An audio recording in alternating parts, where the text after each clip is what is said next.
Plot synopsis in this video is taken from the Call of Duty wiki on Fandom. Hello everybody, AFrosm here, and this review is going to suck.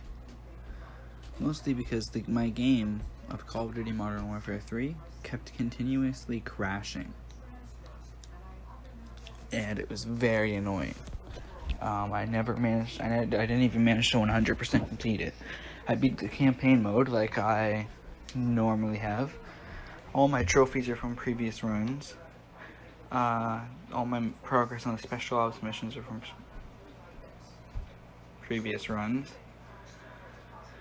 And my levels on survival and online are from previous runs. So, yeah, this is mostly me going off what I managed to play as well as my memory. So the good news is I had experience with this game before making the review, so I didn't actually need to 100% play the game. So let's start with the campaign. Act 1, Prologue. As this game doesn't actually have a tutorial. So yeah, as the player, John Soap McTavish wakes up after his injury caused by General Shepard back in Afghanistan. He has been brought to northern India for a safe house for medical treatment. Soap wakes up seeing the propellers of Nikolai's little bird as John Price and Nikolai carry Soap on a stretcher to seek him a doctor within the safe house.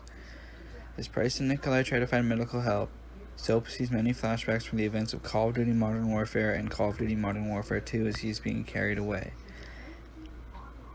As Soap is carried underneath an arc moving on a pathway towards the safe house, he briefly flashbacks to his first mission, where Captain Price is seen smoking a cigar and Crew Expendable from Call of Duty 4 Modern Warfare. After being carried past the arc, he flashbacks to Price sliding the M1911 towards Soap from the mission Game Over and recalls killing Emran Zekov. After reaching the safe house, Soap is being carried through the hallways of the safe house as he sees the movement when Price shut down Shepard's paved low in Afghanistan, and their falling Zodiac plummeting off the edge of the waterfall is seen in Endgame from Call of Duty Modern Warfare 2. Price and Nikolai, keeping pressure on Soap's wound, then carry Soap through another hallway. Soap sees the moment where he pulls the knife out of his chest and throws the knife into Shepard's eye, that too being from Endgame.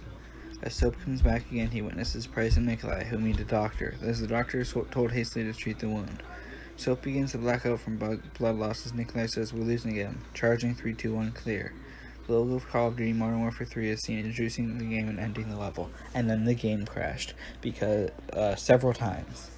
Every time we tried to play through this part, right as we got to the end, the freaking game would crash. So that was where we actually had to stop for a bit. Now we eventually cleaned the disc, and it worked.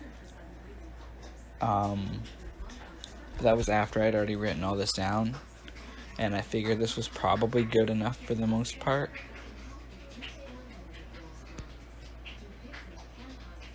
So I figured it's probably not a big deal. So yeah. Black Tuesday. The level begins with the player, Sergeant Derek Frost Westbrook, and Sandman climbing from the wreckage of an overturned Humvee in Manhattan. They emerge to find themselves and a friendly striker battalion under attack by Russian infantry and vehicles. The battalion fights their way up the street, past heavy resistance, and meet up with a convoy of strikers at the corner of Exchange and Broad Street. Frost, Sandman, and the convoy are then ambushed by an Mi-24 at an enemy roadblock, forcing the team of Deltas to circumnavigate the roadblock and enter another building. After they clear the shop and alley, they meet with the Grizzly and his team, and they fight in front of the stock exchange. As the team reaches the New York Stock Exchange, they fight their way through the trade floor and take a service ladder up to the roof. Using thermite, Frost destroys a radio jammer on the roof, restoring radio communications to friendly forces, allowing air support to come. They then come under attack by enemy forces positioned on nearby roofs. Frost uses guided missiles from a Predator drone to neutralize the enemy troops on the roof, as well as an enemy gunship that arrives to provide support for the enemies. The Black Hawk then flies in to extract the team, but they are pursued by several Hinds through the downtown Manhattan airspace. Frost, operating a minigun, destroys several gunships. At a nearby construction site, as Frost destroys one of the Hinds, Delta's team's Black Hawk crashes into the scaffolding. The impact causes the Black Hawk to whirl out of control, nearly chucking Frost out of the cabin. The pilot eventually regains control of the helicopter, and the team is briefed while proceeding to their next mission in New York Harbor. Hunter Killer. The level begins with Frost and Sandman together with their team of Deltas swimming through the submerged Brooklyn Battery Tunnel into New York Harbor by using diver propulsion vehicles. There they rendezvous with a team of SEALs and continue towards their objective. The depths of the harbor are filled with mines, and Frost is instructed to navigate around them using a mine imaging sonar device on his DPV. After successfully passing through the minefield, the team then plants charges on an enemy submarine. The charges detonate and the submarine is forced to surface, allowing the team to board. Frost and Sandman enter through the sub's access hatch and fight their way through the submarine and up to the bridge. The two of them that breach the bridge, killing all the sailors within and their commanding officer, possibly the captain. From the bridge, Frost and Sandman are able to launch the Russians' missiles against their own fleet. Frost and Sandman then board a Zodiac watercraft that the SEALs have put in place and make their escape as the battle from New York Harbor rages around them. They are then extracted by CH-46 Sea Knight and are flown away from Manhattan. Persona non grata. The mission starts with Soap still wounded from the events of Endgame, while Nikolai and a doctor attempt to aid him. During this, Makarov, who is tying up loose ends, sends his men to attack. Yuri is sent to assist Captain Price, the Russian loyalists, and the other task force members in protecting Soap from the ultranationalists. During the gunfight, the doctor who is aiding Soap is killed, and Yuri rushes to the table next to Soap and gives him a sedative. After injecting Soap, an ultranational soldier breaches the room, but Price disarms him and shoots him in the head. Later on, Soap, needing to be moved, is carried by Nikolai as he follows Price and Yuri. They clear their way out of the building, fighting hostiles until they reach the ground floor. The pair, along with the loyalists, clear the courtyard of enemies. Nikolai mentions a weapons cache nearby which contains a UGV, which they can use to reach an unmanned ground vehicle, which they can use to reach a chopper. Yuri and Price exit the courtyard and head onto a nearby street. Price and Yuri fight alongside the loyalists as they clear the streets, while some stay to assist wounded citizens. At the end of the street, the two take a sharp left and come under heavy fire from enemy forces. To reach their UGV, they go through a building on their right. When the group reaches the weapons cache, Nikolai tells Price that the UGV is in a shipping crate under the cache. Price opens the crate, which reveals the UGV. Since the device is Russian, Yuri operates the machine and clears the way of enemies with the machine's mounted grenade launcher and minigun for the group to reach the helicopter safely. After fighting through several enemy emplacements and having commandeered the helicopter, the UGV is destroyed by an enemy Reaper. Yuri exits the controls and sprints to the helicopter while avoiding Predator missiles being fired by the Reaper. When Yuri is close to reaching the helicopter, the Reaper's fire collapses the structure under Yuri, sending him sliding down a hill, avoiding debris sent hurtling to him by more enemy fire, instead falling into a river. At first, the streams make it difficult for him to escape, but he finally grabs hold of a rock near shore and crawls onto land as his friends find him and bring him to safety. Turbulence. Kharkov, one of the president's bodyguards on his protection detail, enters a room with President Vorshkovsky. He sits down with a group of men discussing the peace he wants to create with the West. As President Vorshkovsky is arguing with Vasily Zhukov, he is interrupted by muffled gunfire. At this point, the plane is attacked by hijackers in an attempt to capture the president.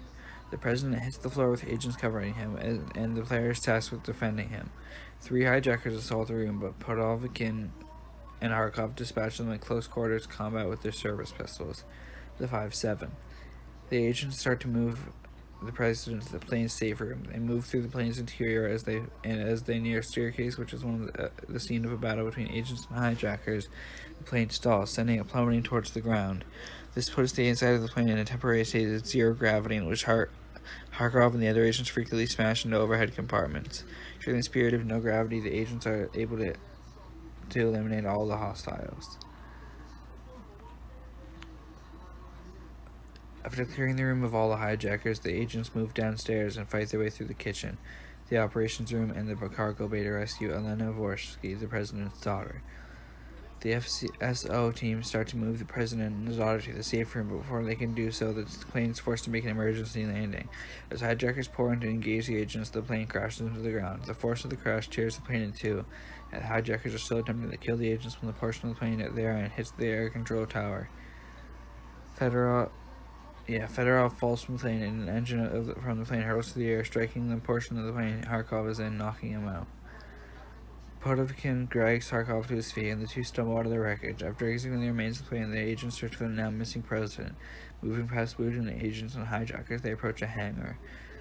Hijackers and armored vehicles start to fill the area, and the agents are forced to use wreckage and luggage as cover.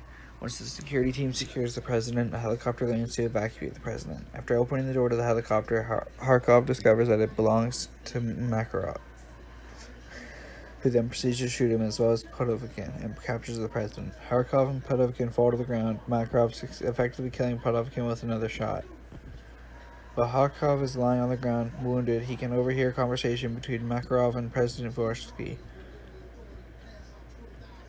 Makarov demanded the launch codes to secure his dominion over Russia, thus turning the tide against the West. However, the president refused to give up the launch codes, instead calling Makarov a madman. Furious with his stance, Makarov orders his men to find Alina Dvorsky. As Kharkov tries to reach his gun, Makarov, noticing him, shoots him a second time, killing him. Back on the grid, the mission starts with Yuri Soap and Price surfacing from a river in Sierra Leone. After readying their weapons, the three move towards the village where Makarov's factories are located. As they head towards the bridge, the militia vehicles approach. The trio hide under the bridge, and as a militia member approaches the river, Soap uses his knife to take the soldier out. Moving towards the village, the team are stopped by an enemy patrol, which they take out stealthily. Moving into the village, the three witness a civilian having gasoline poured on him and set on fire. However, he can be saved, depending on the player's actions. Moving past this, the three come across a road. As vehicles drive down it, militia soldiers execute civilians in the ruins of a burnt-out hut. They sneak past the soldiers and start to advance along the side of the road, but are forced to hide when more vehicles drive past. Once the vehicles have passed, the three move into a shed and wait for another patrol past. Moving out of the shed, they spot two enemy sentries on a bridge and quickly take them out. Moving into the village, Price takes up an enemy patrol, and Yuri is ordered to provide overwatch.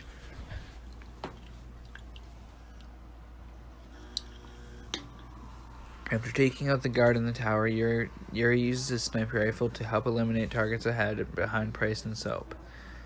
After Price and Soap have reached the factory at the end of the street, they are compromised. Yuri quickly leaves the tower and fights the militia to reach Price and Soap.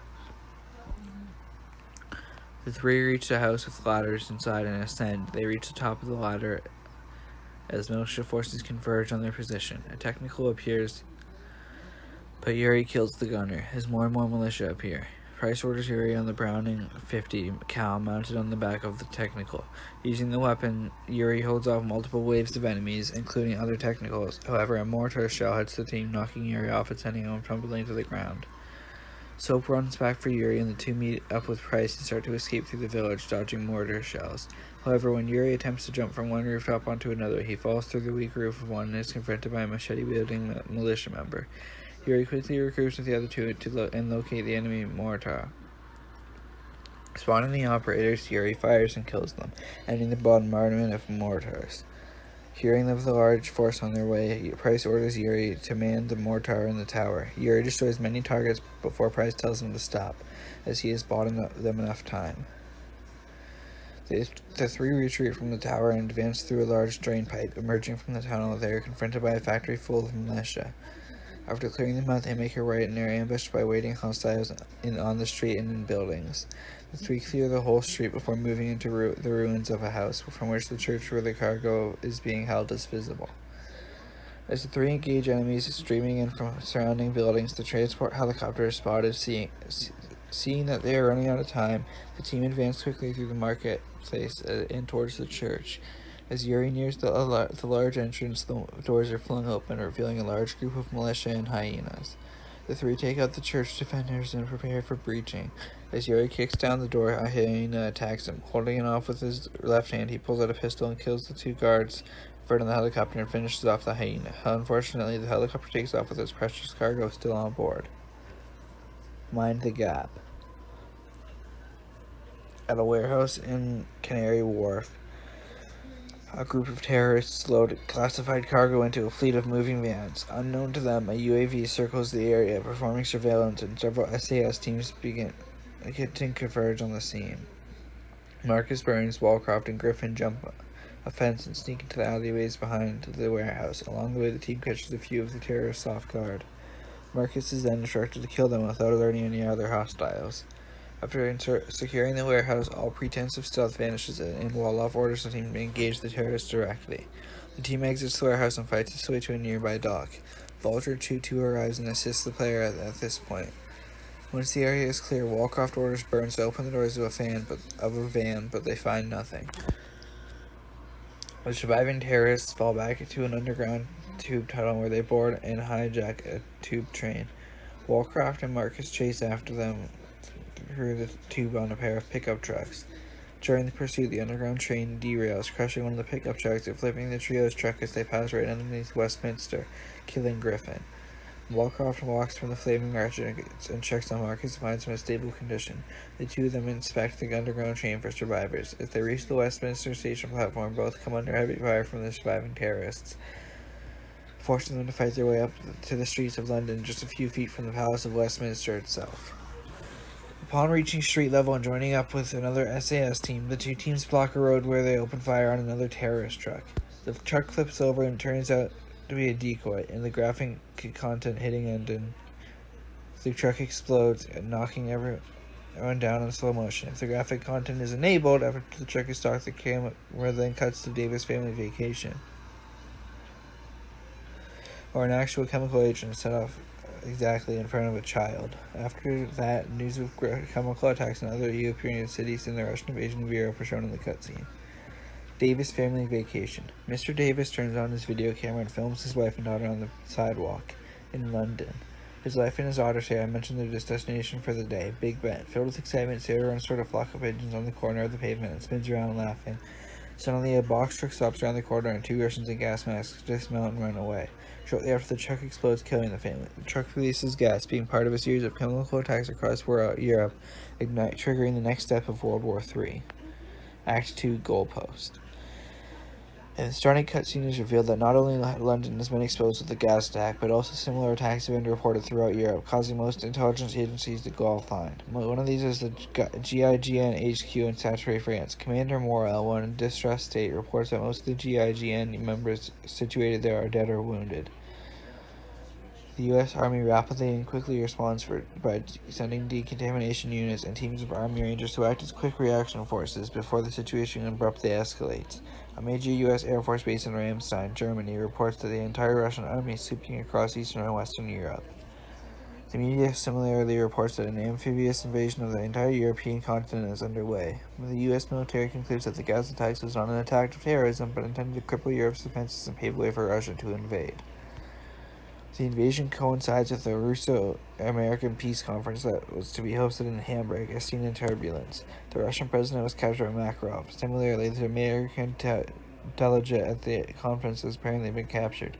His communication with the delegation has been lost. The primary objective of the U.S. forces deployed to Germany is to rescue the delegate, the vice president.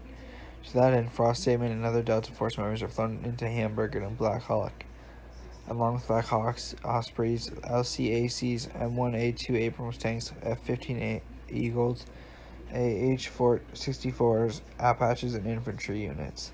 Russian flak turrets and missiles mercilessly fire, and a portion of the American aircraft participating in the assault, including an Osprey near Meadows Black Hawk, are destroyed. After landing, Delta Force, U.S. Army Rangers, and the U.S. MC tank unit Rhino advanced up the beach while under fire from Russian defensive positions. Once clear of the beach, the Metal Team take cover in a plane's wreckage before starting their advance up the street. While clearing the street, U.S. forces encounter enemy snipers and tanks, as well as a large infantry force. Once the first street is cleared of enemies, the U.S. forces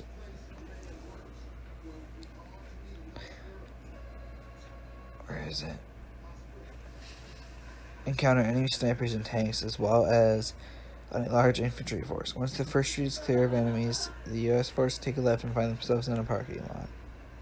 Rhino 2's commander, Carter, explains that the only way through for the U.S. forces is through the parking garage and out the other side, and that the tanks may be too heavy for the ramps in the parking garage to cope with. Immediately afterwards, Carter is killed by enemy sniper fire. The tank quickly deals with the sniper threat, and Frost replaces Carter in his role on the mounted minigun. Russian Mi-28 start attacking the tanks, but trophy systems were set up immediately and the tanks were protected. As Rhino 1 and Rhino 2 start to advance toward the parking garage, enemy forces start to retreat into it, making them easy targets. The tanks clear the ground floor, with Rhino 2 at one point ramming straight through a toll booth. However, when the two tanks try to ascend via a ramp in the parking garage, the ramp collapses under the weight and sends Rhino 2 crashing down, with Frost narrowly avoiding being crushed by a falling car. He disembarks to find everyone is still combat effective. Sandman arrives and he and Frost, along with the tank crew, fight their way out of the parking lot and back on the streets to continue their objective.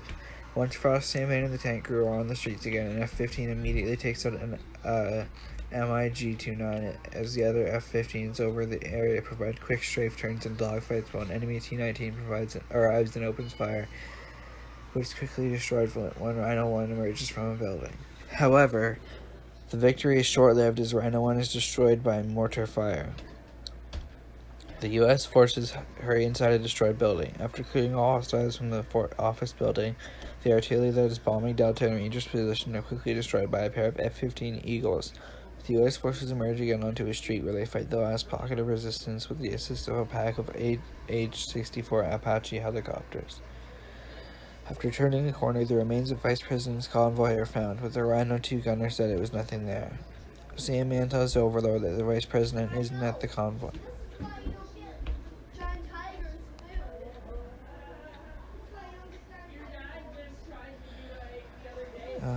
Sandman tells Overlord that the Vice President isn't at the convoy, so he tells them that they have to check the area for delegates before Raptor 4 will be at the station for exfil for 10 minutes. Later, Rhino 2 gunner notices a blood shower leading to upstairs. The Delta Force then heads into the building, and once higher up, they see the Russians defending a room. The Russians see the Americans coming, and they quickly close the door, intending to execute all the hostages. Sandman and the team breach the room and rescue the Vice President in a slow-motion-style shootout. After that, the Vice President, which has now been saved by the Delta team, Raptor 4. After that, the Vice President, which has now been saved by Delta team. Raptor 4 and MV-22 Osprey being overwatched by F-15s, then arrives to exfil the troops and return the Vice President. Return to sender. Price contacts Baseplate, who is now revealed to be Macmillan, trying to find intel on Makarov. Macmillan sighs and warns Price that he's on everyone's hit list and is reluctant to share intel unofficially with him. Reminded of their mission in Pripyat, he tells Price that Warabe, an African warlord in Somalia, should have intel on Makarov. Price discusses their plan to enter the compound with Soap, deciding that a stealthy approach is out of the question, and asks Soap to tell Nikolai to ready his men. Yuri is in the backseat of a Jeep, heading to the enemy compound, with Price and Soap in the driver and passenger seats respectively.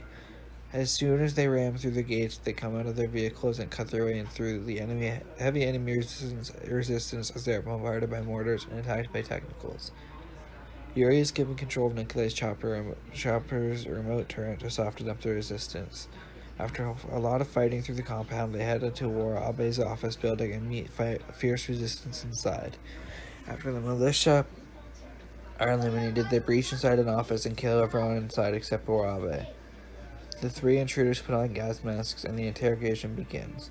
Price releases the gas from the chemical attacks in Europe in the corner of the room and demands an already frightened Warabe to tell them Makarov's location in exchange for a gas mask to save his life. Panicking, Warabe hastily tells him that his contact was a man named Volk and that he never personally met Makarov. Soap steps on Warabe's thigh, asking for Volk's location. In pain, Warabe finally breaks and reveals that Volk can be found in Paris. Price gives Warabe a gas mask, but promptly executes him as the African fumbles with the gas mask for the boys at Hereford, referring to the SAS members who were killed in the event of the chemical attacks.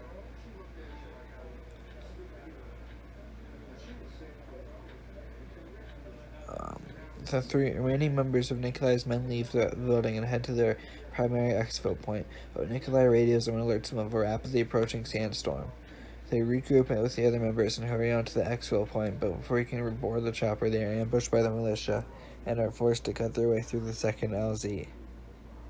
Again, the second exfil is on the roof of a building full of militia, but the 141 and Nikolai's men deal with them.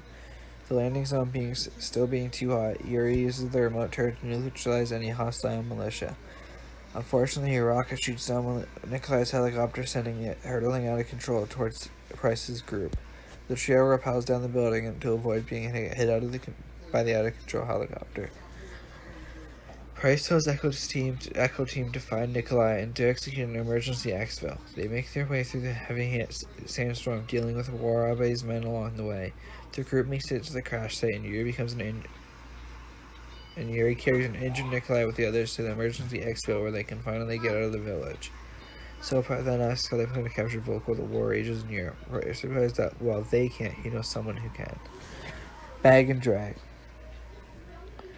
Price phones Sandman despite the fact that there's a capture order on his head, and convinces him to join the Kiowa. While Price is heading to Makarov's European headquarters, Team Metal would team up with GIGN to find and capture Volk before he escapes. Metal Team on board a Little Bird helicopter flying through Paris drops off Sandman, Grinch, and Frost on a rooftop. The entire assembly is wearing gas masks, as the surrounding area is still contaminated from the gas attacks. The three make their way through a damaged house containing dead civilians and to the edge of the building, where a big hole provides a morbid view of the streets below. Sandman clears a piece of debris out of the way, and the team slowly make their way along a narrow ledge on the building outside of the building. Reaching the other side of the building, Sandman contacts Stavrides, the GIGN commander in the area, to be informed that the French forces are taking heavy casualties. The Delta team quickens pace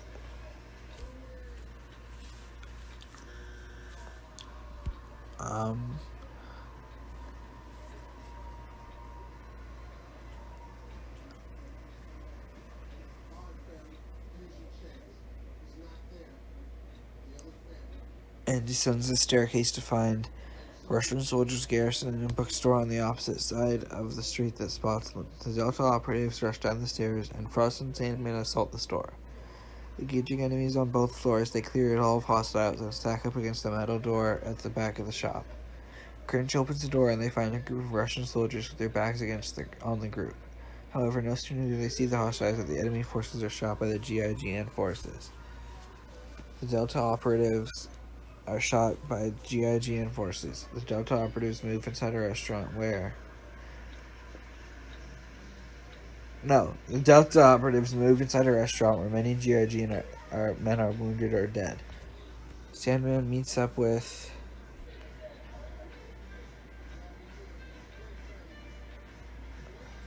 Saber, who tells him that Volk is hiding in the catacombs. The American and French forces group together and head out of the restaurant. As they leave the dining area, they come under heavy fire from Russian soldiers in the courtyard and RPG fire from on top of the staircase.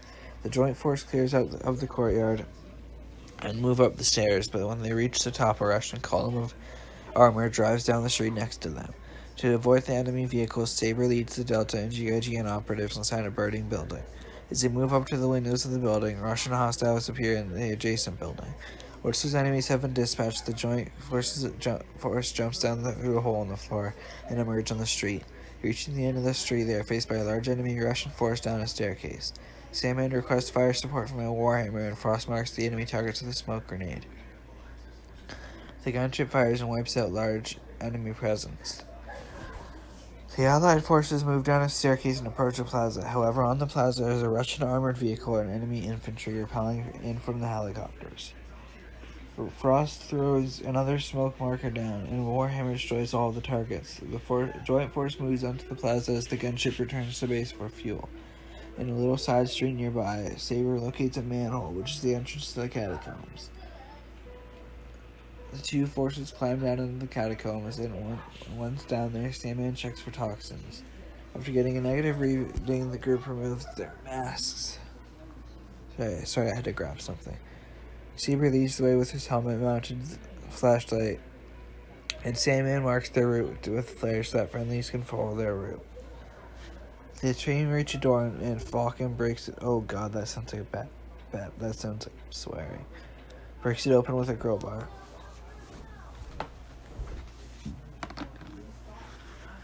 They duck under a bar and take a left and end up in a tomb filled with hundreds of skulls and skeletons. As Saber moves down the corridor, a Russian soldier slams a gate into him, but Saber manages to kill him. The team then kills another Russian at the end of the corridor. As Frost turns around the corner, a flashbang is thrown in and Frost is blinded, and after recovering sees Volk escaping. The French and American forces clear the room of hostiles and give chase. They run up a metal staircase into a sewer where more hostiles confront them. After killing them, the joint force climb a ladder and run through a building until they can see Volk driving off in a gray car. Saber and the other GIGN operatives cover the Delta team as they commandeer a blue van. As enemy helicopters drop more infantry, Grinch takes the wheel. Frost climbs in the back passenger seat and Sandman gets in the back of the van. As the van speeds off, Frost opens fire on Russian hostiles in the streets. The Grinch sees two enemy vehicles and starts to drive faster. Going in the vehicle, the corpse of a Russian lands on the front of the van and falls off. Sandman orders Frost into the back of the van, who kicks open the doors to reveal that they are being pursued by a tank. As Grinch attempts to escape the tank and drives straight into the store. While stationary, a hostile attempts to climb into the van but is killed by Sandman. Grinch gets the van moving again, but an enemy helicopter starts to pursue them. To get the van out of the line of fire, Grinch makes a sharp turn, which takes them into a large building. Above them, the helicopter tries to destroy the van by firing through the glass ceiling. Emerging from the building, Grinch spots Volk's car and Frost returns to the passenger seat. Grinch speeds up and Frost shoots out the car's rear tires. Volk's car starts to skid rapidly out of control, hitting buildings until it turns too sharply to the right. The van rams into the car, pushing it along the street, and Russian soldiers escorting Volk draw their weapons, but Frost kills them. The van pushes through the car through vents into a dumpster, trapping Volk. The Delta team exit the van, and Sandman beats Volk before grabbing and subduing him while Grinch requests an extraction. Iron Lady. The mission begins with Frost with the rest of the metal team and a captive Volk, waiting for extraction by Raptor 2. However, as a V-22 Osprey, possibly Raptor 2, flies toward the extraction point, it is hit by an enemy rocket fire and spins out of control. The helicopter hits a large group of cars, and the metal team are forced to dodge the carnage caused by the crash. Since their primary landing zone is compromised, an AC-130 with the call sign of Warhammer is tasked with escorting them to another extraction point. The AC-130 crew is cleared to use lethal force against any Russian infantry, armor, or air units. However, their rules of engagement do not permit the use of deadly force against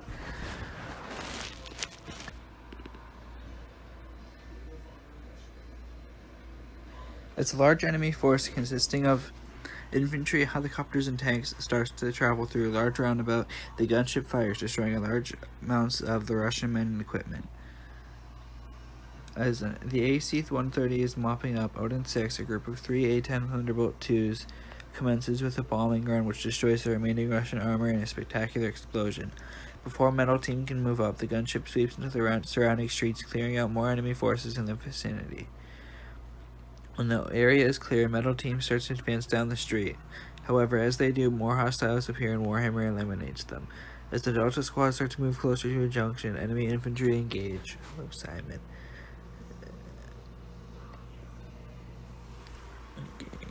Engage them from behind, and the gunship again takes them out. Approaching the fork in the road, hostile armored vehicles and helicopters emerge, and Warhammer has to destroy them. When Metal Team finally reaches the fork in the road, they come under heavy RPG fire from a building in the middle of the fork. After getting clearance from Overlord, Warhammer tries at the building, causing half of it to collapse, killing all enemies inside. The Metal Team takes a left at the fork and heads towards the hotel across the street. Above them, Warhammer is targeted by Russian MiGs and is forced to deploy flares and make sharp turns to avoid enemy missiles. The friendly fighter planes cannot stay for long, however. Resuming its task, Warfighter fires on the embassy. Inside the hotel, Metal Team are pinned down by enemy fire, and Warhammer can't provide fire support due to hostile fire. Sandman, seeing that they're on their own, order Truck and Frost to flank the enemy machine gun, pinning them down. Running through the hotel's corridors, they engage a small group of Russians. Above them, Warhammer is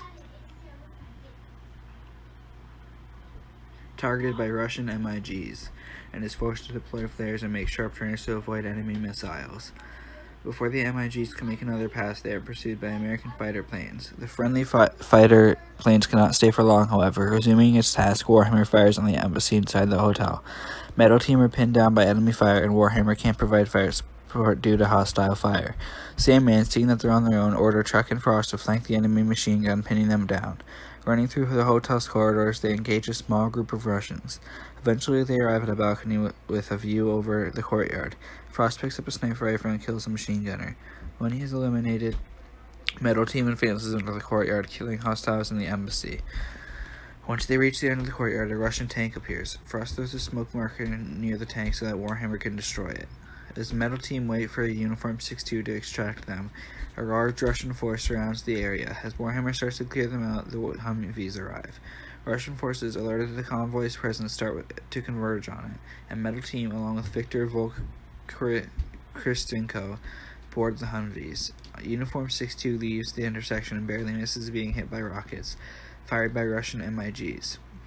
Sandman orders Grinch to man the 50 cal mounted on top of the Humvee. Two enemy vehicles start to chase the Uniform 6-2 through the French streets. Helicopters join the pursuit and Warhammer destroys the enemy vehicles. The convoy makes a hard left to avoid more enemy armor. They continue to make sharp turns to dodge the enemy vehicles, which Warhammer destroys. Eventually, the convoy drives through an intersection where three hostile tanks are side by side trying to destroy the convoy, but the gunship eliminates them. The Uniform 6-2 turns right and starts to drive along the side of the Seine River. Multiple enemy helicopters start to pursue them, and Warhammer uses precise aiming to destroy them. However, as the convoy reaches the Pont de l'Ena, a tank round hits the front Humvee, flipping it over. Uniform 6-2 stops at the bridge, and Warhammer begins to engage tanks stationed on the bridge. Frost clambers out of the overturned Humvee and is ordered by Sandman to grab a javelin. Using it, he destroys two enemy tanks, using smoke markers to indicate targets for Warhammer. Metal Team advances along the bridge. As they reach roughly halfway along the bridge, a Russian MiG attempts to bomb the U.S. forces, but instead hits the bridge. Sandman throws down red smoke to mark the extraction point. As Russian helicopters insert even more infantry, Warhammer runs out of fuel and is forced to return to base. A huge quantity of enemy armor rolls in the Eiffel Tower, or from the Eiffel Tower. Odin 6 returns for a bombing run, but because Metal Team is all out of smoke markers, it is forced to perform a dangerously close bomb run north of Metal's position. As the Russian forces are obliterated, the Eiffel Tower, having sustained too much damage, tips over and falls into the river. As it collapses, a large force of American helicopters swarm the landing zone. Everyone boards with Little Bird except for Grinch and Volk, who wait for the next helicopter. The mission ends with the Metal Team being charged from the bridge with a view to destroy the Eiffel Tower. The mission begins with Yuri, Soap, and Price sitting in part of the Prague sewers. Expecting to reach the resistance, they jump into the water and swim out of the sewers. On nearby boardwalks, Russian soldiers have been taken prisoners. To avoid being seen, the three swim quietly using boats for cover. However, their progress is halted when they have to wait as CZEK prisoners are executed on the boardwalks above. After the soldiers pass, they continue to swim through the corpse-filled water until they reach another sewer. Inside the sewer, members of the CZEK resistance are waiting along with Kamarov. They help the three out of the water, and Soap plays to Kamarov about his information being wrong. Price stops the argument and sends Yuri and Soap off. They pass through a tunnel until they reach an alley where there are multiple Russians patrolling the area. The pair hide in the shadows, waiting for an opportunity. One does, when four of the guards in the area break off and move away. Yuri eliminates the two snipers on the roof, and Snope takes out an attack dog and its handler. With no time to hide the bodies, Soap and Yuri hurry through the alley until they reach a gate where they spot more Russians taking civilian prisoners. However, there are too many enemies, so the two take a right and head down a narrow street. A two-man patrol appears ahead of them, and using coordinated shots, dispatch them easily. Moving up the street, Soap spots a sniper on the rooftop. At the same time, a Russian helicopter flies over, so he and Yuri move into a building on the opposite side of the street. Soap contacts Price and warns him of the multiple snipers on the rooftops, and exits the building. While snipers moving through the street, the two see the shadow of a patrol and hear an enemy BTR. They quickly hide around the corner, and Soap decides the force is too large for a confrontation. He opens the door of the store next to them. Going prone, they crawl under the shop's windows, avoiding the light of the torches used by the patrol. Russians enter the shop outside, and an enemy dog jumps at the window outside. One of the Russians inside the store walks up the window and argues with the dog's handler and moves on.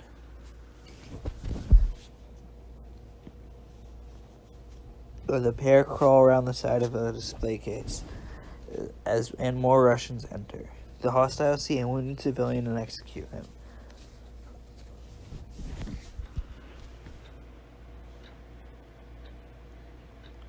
Once these hostiles have passed, Soap and Yuri exit the shop quickly. Sprinting past a BTR, they arrive at a fenced-off alley.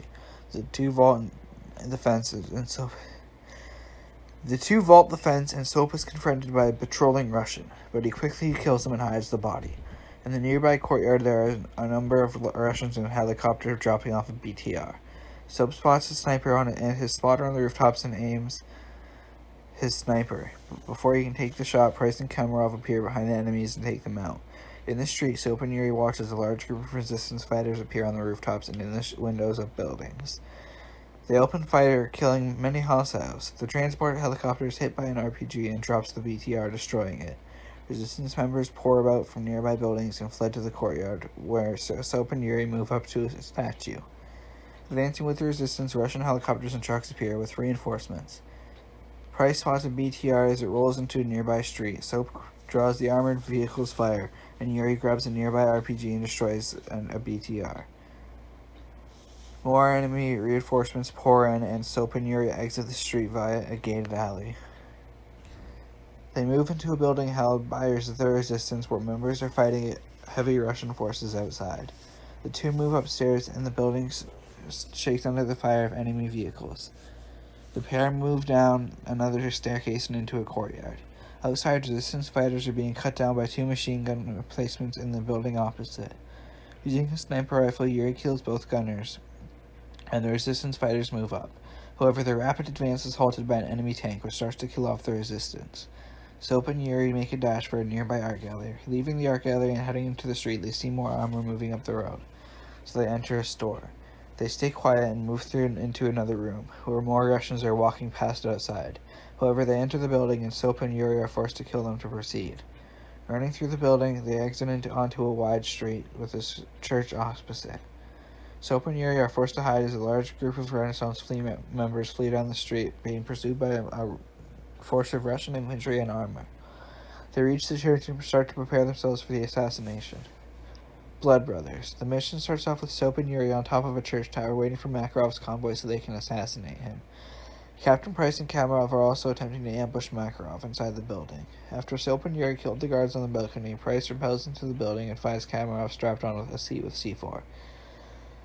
However, Makarov, aware about the way in which Price and Macmillan attempted to assassinate Zakhaev, prepared for them earlier. He spoke on the radio saying, "Captain Price, hell awaits you," and detonates the explosive strapped to Kamarov, killing him and nearly taking Price with him. After watching Price and Kamarov in the building across the street, Makarov says, "Yuri, my friend, you never should have come here." When the explosives that were hidden in the building where Soap and Yuri were situated detonate, Soap pushes Yuri out of a window right before the building explodes. Soap manages to jump but gets caught within the blast radius, and Yuri and Soap fell down into the ground. Soap is hit by a pile of falling debris which opened up his previously patched up stab wound, causing him to bleed out.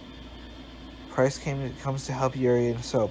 Price helps Soap and the three run across the town plaza, but Soap stumbles. Yuri grabs him and resumes escaping from the large enemy force firing at them. Turning a corner, Price spots an enemy helicopter, and the three quickly get off the road as Price splits a hole in a nearby building and they escape inside. Yuri sets Soap... Why does it say setted? Soap up down next to a skip where Price picks him up and hands Yuri and his M4A1. Yuri protects Soap and Price as they move through a shop, eventually arriving in a small courtyard. Taking cover behind a statue, Price decides that it is not safe there, and the three move into an office. Emerging out of the office, Yuri engages more hostiles in the street as the enemy forces start to converge on their position. They run into a nearby shop. Yuri covers the other two as they run through a basketball court. As the enemies start to close in on the three, CZAC resistance fighters emerge from a building behind Yuri. As they fended the hostiles off, Soap is moved inside and placed on a table. Though Price and Yuri desperately attempt to stop Soap's bleeding, their efforts are in vain. Soap tells Price that Makarov knows Yuri, and with that, he succumbs to his wounds. After Soap's death, Price takes Soap's dog tags and field journal. Pulls M1911 out, the same pistol that Price slid to Soap to kill Zakov with, which was given back to Price after he was rescued from the Russian gulag, and lays on Soap's chest, saying, "I'm sorry." A few seconds later, the hostiles attacked the resistance. Price and Yuri escape and reach the door, which Price told Yuri to open. When he opens it, a stairway is revealed. Price, furious over his friend's death, punches Yuri down a flight of stairs and holds him at gunpoint, demanding how he knows Makarov, which prompts a series of flashbacks. And here are the flashbacks. Yuri and Makarov, as it transpired, are both present at the Price's and McMillian's attempted assassination on M1 Zakov in Pripyat. Makarov and Yuri are in the car with Makarov in the driver's seat and Yuri in the back seat. Makarov explained the reason of the deal that they are making to Yuri. Imran Zakov was shot by Price in the left arm and quickly got in the car. Makarov quickly drove, running over several of their own men in the process. He was seen with Vladimir Makarov when Makarov was ordered by Khalid al-Assad to detonate the nuclear bomb that killed 30,000 U.S. Marines, including Sergeant Paul Jackson. While standing at a safe distance as they witnessed the explosion. In another flashback, he attempted to stop Makarov from killing the civilians in Zakov International Airport. It was revealed that Yuri tried to leak the information that could prove detrimental to Makarov, but failed. Yuri was shot in the abdomen and left for dead. Makarov, aware about Joseph Allen's presence, killed the American after the mission. Yuri managed to get into the elevator that led up to the airport lobby shortly after Makarov's team opened fire at the civilians and attempted to kill Makarov with the guard's P-99, but blacked out and the paramedics found him. After surviving Makarov's betrayal, a new burning hatred for the man was instilled in Yuri. While the flashbacks ceased, he explained to Rice that he was a soldier of Russia, not a taker of innocent lives. Price told Yuri that he bought himself some time for the time being. Act 3. Stronghold. During the loading scene, Price contacts McMillian, informing the latter of Soap's death. The mission starts with Yuri and Price parachuting into the castle grounds. As they approach the ground, Price eliminates two guards with his pistol. The pair cross open a space and hide behind an old wall as a patrol passes by. The two then drop down into a courtyard with numerous vehicles in it. Crawling under the vehicles, Price plants C4 to cover their escape. Emerging from the last vehicle, Yuri takes out a guard and Price hides the body. A spotlight scans the area, and after it passes, the pair rush across to a platform. Crawling under that, Yuri plants C4 on the other side. Once reaching the edge, the guard drops down and puts out a cigarette. Once he has left, the pair creep to the security center. Price bangs on the door, and when it is opened, proceeds to kill all personnel inside. Studying the cameras, Price decides to go straight to the command center. Using a dead guard's fingerprints, he opens the door. The pair clear out a dark dungeon using night vision to kill guards.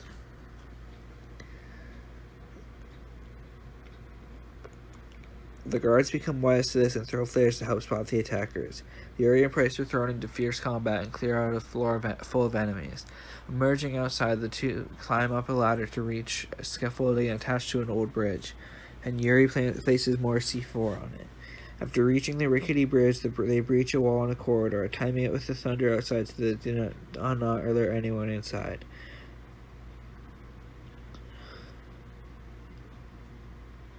The hole in the wall reveals a narrow, vertical passage with rickety wooden beams in it.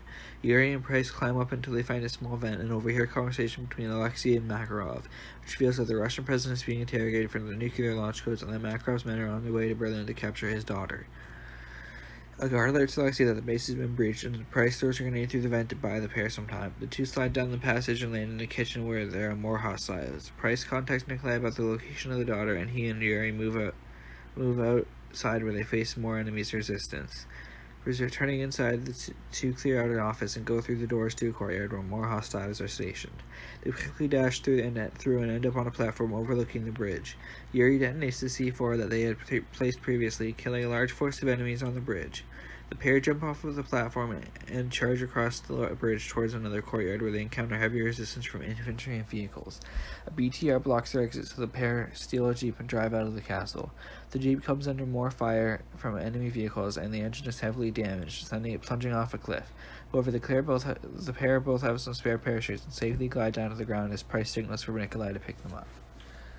Scorched Earth. The mission starts with Frost lying on the ground. Voices can be heard but are muffled. Gunfire and explosions are sounding in the background also. Frost looks down at his hands and soon looks up to see Sandman running over to help him. The pair then starts moving past injured soldiers until they reach the class building where the screen fades. 20 minutes prior to this event, Frost is on an MH-6 Little Bird flying into a war-torn Berlin where many American troops and German tanks advancing through the bridge across towards Alina's present known location. While flying towards their destination, one of the Little Birds is hit by RPG fire and crashes on the streets below. Frost ride lands on the roof of a building, and Frost and the rest of Team Metal get off and start engaging hostile Russian forces. Once Team Metal has eliminated all threats on the roof, they move inside to the office areas. After clearing the first floor of offices, they ascend to the building to reach the second floor. Here they fight off more Russian soldiers before reaching a staircase. The staircase takes Team Metal onto a rooftop where the Russians have constructed a makeshift mini-base. After all the enemies here have been taken out, they signal Team Granite to start their assault on the hotel. At this point, Frost and Grinch provide overwatch for Team Granite. This is where the player will need to use their scoped M14 EBR for sniper support. Once all the enemies are down, Team Granite lands on the roof, but more hostiles suddenly appear from inside the hotel, and the player must kill them with their sniper rifle. As soon as all the enemies are eliminated, Russian tanks arrive in the streets below and begin firing on the hotel using their cannons. Using an SOF LAM, the player must target the tanks for a strafing run by friendly A-10 Thunderbolts. After all the Russian tanks are destroyed, Team Granite rappels down to a floor below. However, once they land on the floor, the door they are about to enter is suddenly breached, but Team Granite is luckily able to take them out before the breaches do so to them. They then proceed to enter through the door, making them no longer in Team Metal's line of sight, giving them no further sniper support, but this sadly becomes their downfall as they are ambushed as soon as they round the corner through the door. The player then starts hearing gunfire and yelling on the radio as Team Granite becomes overwhelmed. An explosion suddenly goes off as the player hears on the radio and sees it through the doorway. The radio goes static. Granite Team is gone. With Granite Team eliminated, the team that was supposed to rescue Alina, Team Metal 01, the team that was supposed to rescue Alina. Team Metal 01 informs Overlord of the situation. Overlord understands and approves of them taking over the responsibility of securing Alina. The player must then rappel down the building he is on with the rest of Team Metal. After landing on the street with the rest of Team Metal goes through a back alley where they meet the remains of the dead Team Onyx until they reach the river bank, where they assist a German tank call them to repel enemy Russian forces on the main street. Frost then destroys the Russian T-90 using an RPG-7, and Team Metal moves up the street with the German tank column. However, once they reach the end of the street, a building rigged with explosives detonates, sending the building crashing down on the American and German forces. Soon, the player regains consciousness and wakes up in exactly the same place he had started the mission. He then follows Sandman through the ruins of buildings until the hotel is visible across the street. Team Metal then battles ultra-nationalist troops as they advance into the hotel and up flights of stairs to rescue Alina. Once they reach the room Alina is being held in, they prepare for breaching, but before they can, the door explodes, sending the player to the floor. Frost takes Sandman's pistol and kills 2 Russians. After recovering from the explosion, the enemy helicopter takes off with Alina on board. Grinch tries to take a shot, but Sandman stops him, saying that it's too risky and that their objective has failed. The mission ends with Sandman relaying the bad news of the Ultranationals' capture of Alina to Command.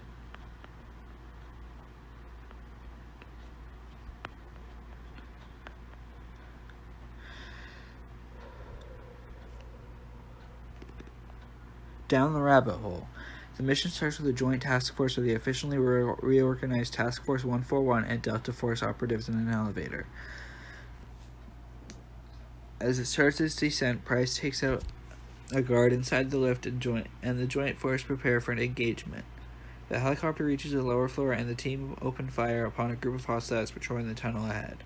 However, a Russian RPG hits the elevator, sending it plummeting downwards, killing Sergeant McCoy in the process. The lift crashes into the bottom of the mine and the team gathers themselves as the Russians emerge to engage them. After putting on night vision, the team climb out of the elevator, pushing forward. Soon after, they reach a fork in the path, and Grinch and Trucker take the left, while Sandman, Price, and Yuri take the right. Following the paths, both groups end up in a large room where they face numerous hostiles. After eliminating them, they push forward through two more tunnels, and they reach a sturdy metal door. The truck steps forward and uses a buzzsaw to cut off the door's lock. team breached the room behind and cleared of several Russians. Exiting the room, the team clears out more of the mine before climbing a staircase and reaching level 3 of the mine. The team approaches a door that leads to the mine's exterior, and Sandman requests air support. Overlord gives the team control over Predator drone. Price and Sandman kick open the doors and shoot guards looking over the balcony as a battle for air supremacy is fought by American and Russian aircraft. The team vaults the railings and slides down into the construction yard as two little birds drop off friendly reinforcements. After joining the reinforcements, the rescue team fights their way through the construction yard, with Yuri manning the Predator drone in a supporting role. As the team nears the entrance to the mine, the Predator is shot down, and they are left in the construction yard without a way of accessing the mine. Overlord responds by calling an air strike on the mine's entrance. Team Metal storms into the mine and finds only wounded hostiles. They reach the door at the end of the corridor, but the room is empty apart from Elena Vorsky tied to a chair. Price unties her and lays her on a table. Elena whispers that her father is being tapered to the mine. The team quickly rushes out a door and sees the Russian president being escorted by enemy soldiers. Behind him, a large group of enemies are firing from a bridge. The team eliminate the hostiles on the catwalk and prepare for rappelling.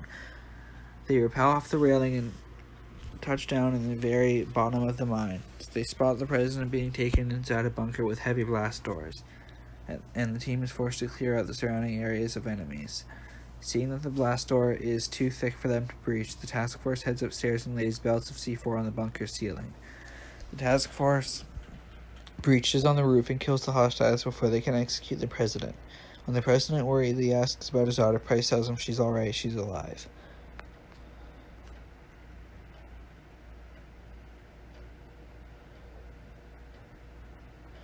As the team leaves the bunker with the president in tow, explosions shake the mine. Then Sandman calls for an air evacuation via helicopter. The joint task force take their positions amongst the rubble as they're ruthlessly assaulted by ultranationalists. Eventually, a Black Hawk and their Little Bird arrive. The team takes the president to the Black Hawk as the Little Bird is knocked out by an RPG. Soon, Yuri is hit by the Little Bird's crash landing and is stunned on the floor. As he comes to, Grinch helps the president onto the Black Hawk. Truck helps Yuri by dragging him to the helicopter.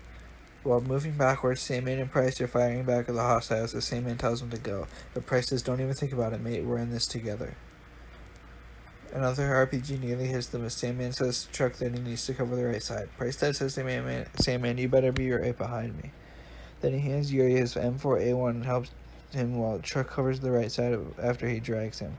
As soon as Yuri locks up the M4, everything goes in slow motion. As Yuri fires at the hostiles, Grinch rolls over to dodge an explosion. Sandman tosses Truck a magazine and he loads and resumes firing. Grinch drops his empty MK-14 and pulls out dual Desert Eagle pistols and fires them in different directions. An RPG round nearly hits Sandman as he continues to fire. A hostile runs towards Sandman, who takes out his knife and stabs him, and then throws it at another incoming hostile. He's then wounded on his right arm. He draws out his Deagle pistol with his free left hand and resumes firing.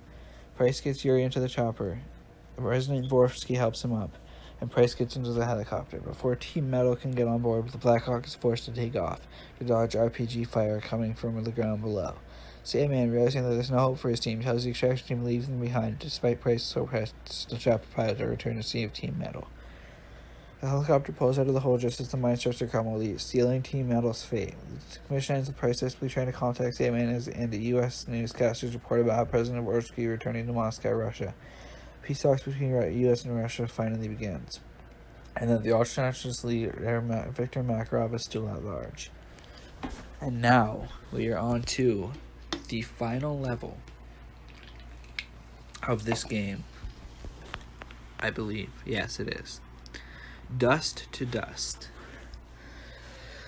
Price and Yuri, with support from Nikolai, move in to assassinate Makarov in the Hotel Oasis in Dubai. The mission begins with Price and Yuri wearing juggernaut suits inside a van while Nikolai taps into the security feed of the hotel. Price and Yuri proceed up the road fighting a small army of Oasis security guards. Eventually, they arrive at the entrance to the hotel, walk up an inactive escalator, and enter an elevator. As the elevator rises, an enemy helicopter fires at them. Price and Yuri destroy the helicopter, but it spins out of control. Crashing into the elevator, the two are in, destroying their juggernaut suits in the process. The elevator then begins to fall, which the pair must then jump to another lift, which Nikolai is hacked into. Price and Yuri then ride the elevator up to the 27th floor. Nikolai then informs them to hurry to catch up with Makarov. Pursuing Makarov, the two fight their way around the track in their penthouse, into a diner, past a small stage, and into a hallway. The escape helicopter then appears and fires at them, partially collapsing the building's top floor. Price's guns fall off the edge and he almost falls off. However, Yuri is wounded. A piece of rubber has been impaled through his abdomen, pinning him to the floor. Yuri then tells Price to not worry about him and to stop Makarov. Price then runs up the collapsed ceiling just as in across the helipad to Makarov's helicopter.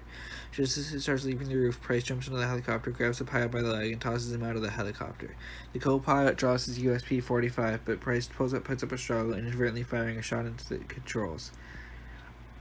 Price proceeds to take out a knife and thrust it on the co-pilot's throat and throws him out as well. Price then takes control of the helicopter, attempting to prevent it from crashing, but to no avail. Price awakes to find himself on the glass ceiling that is about to shatter. He notices Makarov wounded climb out of the helicopter, and the pair begin a slow crawl for a Desert Eagle. Price manages to grab the gun, but Makarov stamps it in Price's hands, making Price release the gun, and takes a pistol, saying, "Goodbye, Captain Price." But before he can kill Price, Yuri arrives just in time and shoots Makarov with his USP-45, wounding him further. However, Makarov repeatedly shoots and kills Yuri. This allows Price to heap himself off the floor and onto Makarov. After stunning Makarov with a few blows with his fists, Price wraps some steel cord connected to the helicopter around Makarov's neck and strangles him with it. Price is able to break the damaged glass ceiling there, causing both of them to fall.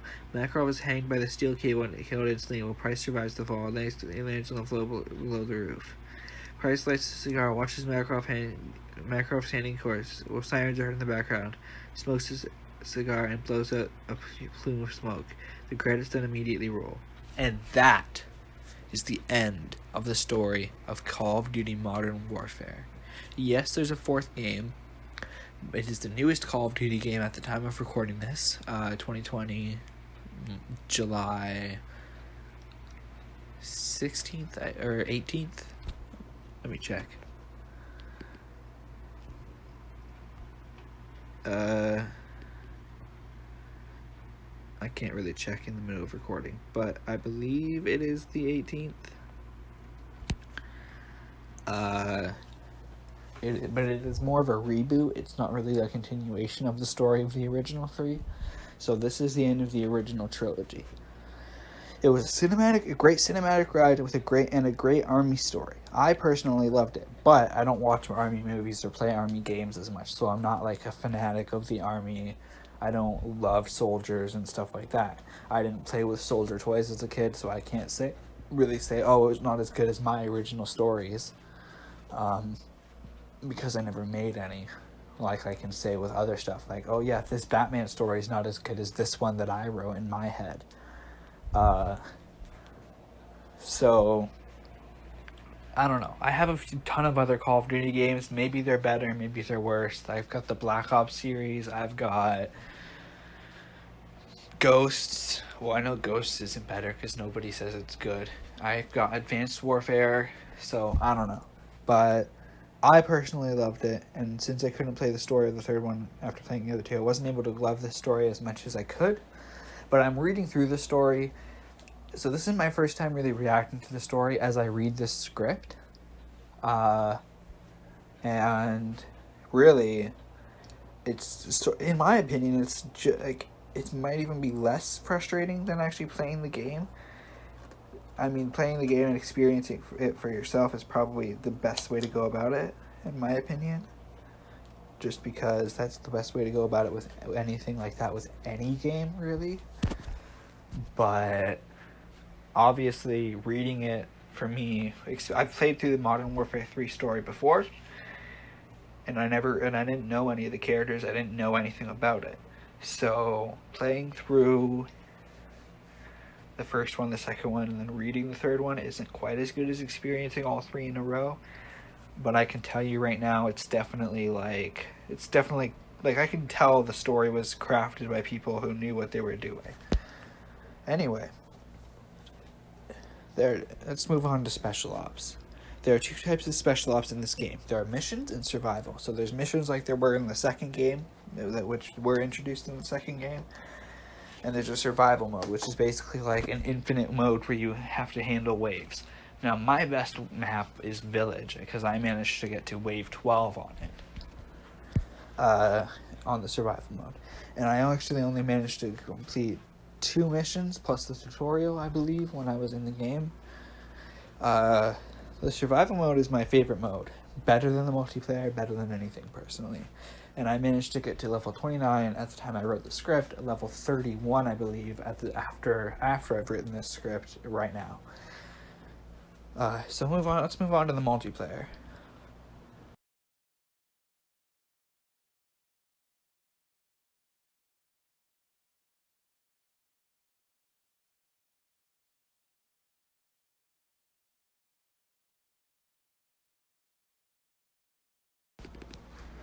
Multiplayer. I couldn't actually play any of the modes in this game because at the time that I'd written this script, the disc was very ruined. But I mostly based this review on memory and copying the story from the Modern Warfare wiki, or the Call of Duty wiki.